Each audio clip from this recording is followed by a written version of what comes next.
একবার করে ঠাকুরের নাম করছিলাম আর একবার করে বিশ্বের বাইরে চেয়ে চলেছিলাম। কি দেখলাম জানো? এই ব্যাগ আমাদেরকে লক্ষ্য করে আর ঝড় যোজনা করছে, আর প্রত্যেক একটা বিষধর কখনো সাপ এসে তার পায়ে মেরেছে এক ছবল, আর ছবল মারাও ভালো। ওই ব্যাগ যে শক্তি কপট কপটিকে যোজনা করছিল, অর্থাৎ লক্ষ্য করছিল, সেই তীর মাধব একটু কথা বলবেন না, কথা বলবেন না। মা বোনেরা যখন বাড়ি থেকে বার হয়, কারোর সঙ্গে দেখা হলে কিছু না কিছু বলবে। এই কীর্তনের জায়গায় এসে বাবা কেউ একটু নমস্কার করে বলতে পারছে না।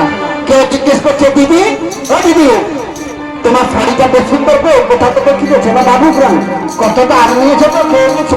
দেখুন মা, দয়া করে আমি করো ধরে আপনাদেরকে নিবেদন করছি, একটু কথা কম বলবেন। কথা কম বললে আপনারা বুঝতে পারবেন না, না হলে বুঝতে পারবেন না। তাই একটা কপট কপট কপটকে বলছে, আমরা যখন নাম করছিলাম তখন একটা বিষধর সাপ এসে মেরেছে এক ছবল। আর ওই ব্যাগ সেই সাপ দ্বিতীয় সাপটি আমাদেরকে লক্ষ্য করছিল, সেই সার আমাদেরকে না বিঁধে আর উপরে যে সেই পক্ষীটি উড়ছিল তাকে গিয়ে বেঁধেছে। তাই পক্ষী যাকে হলো তারা অন্তর থেকে কেঁদে কেঁদে ভগবানকে ডেকেছে, ভগবান কি না এসে থাকতে পারে। তাই পদকর্তা বলছে, বলো কে বলে তারা পশু পাখি,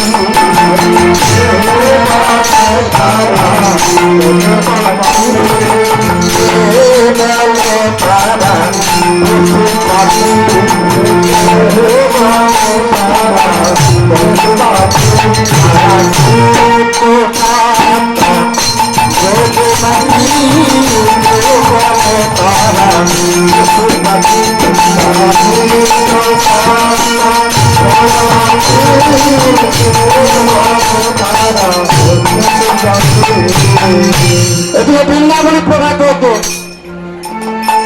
রাধা গোবিন্দকে দেখাতে হবে। তাহলে রাধা গোবিন্দকে দেখাতে হবে। আজকে ললিতাও চক্ষু করতো, জানিতা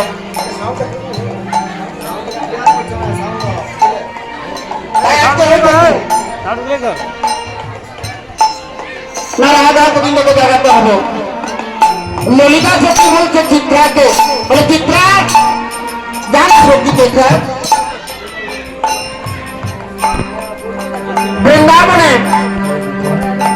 বৃন্দাবনে প্রভাত হয়ে গেছে। রাধা গোবিন্দকে আমার এখনো গোবর্ধনে বিদায় রয়েছে।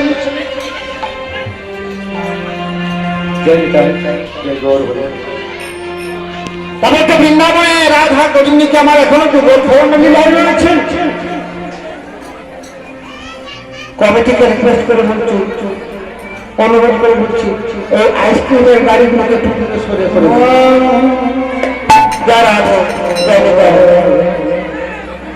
তাই হয়েছে কি না, ললিতা সত্যি একটা চিত্রাকে বলতে জানা চিত্রা দেখে ওই বৃন্দাবনে কি এখনো প্রভাত হয়নি, বৃন্দাবনে কি তারা রাধা গোবিন্দ সুগম শরণে বিদায় রয়েছে। চিত্রা যাচ্ছে, চিত্রা রাস্তা বিলম্ব দেখে আর সুদেবীকে বলতে, সুদেবী জানা সত্যি চিত্রটা অনেকক্ষণ আগে গেছে, চিত্রটা অনেকক্ষণ আগে গেছে, তাহলে কি রাধা গোবিন্দ এখনো ঘুম থেকে ওঠে? এদিকে সুদেবীকে পাঠাতে সুদেবী যাচ্ছে আর চিত্রা ফিরে আসছে। তাই চিত্রা আসছে, সুদেবী যাচ্ছে, সমস্ত সখীরা মিলে সবাই মিলে ঘুরেছে। চিত্রা সখী ওই বৃন্দাবনে গিয়ে তুই কি দেখে এলি? ওই বিলাস পূর্ণিমা দেখে কি দেখে এলি? বলে আমি কি দেখলাম জানিস? আমি যেটা দেখলাম সেটা মুখে বলা যায় না, তা বর্ণনা করা যায় না। কি দেখি? আমাকে চিত্র মুকুন্দ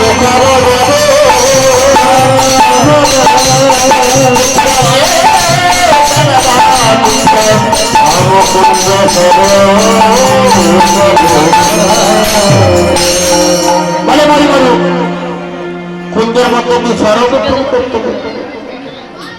বলে শুধু সরোবর সেই সব সরোবরে রায় স্মরণ করাইনি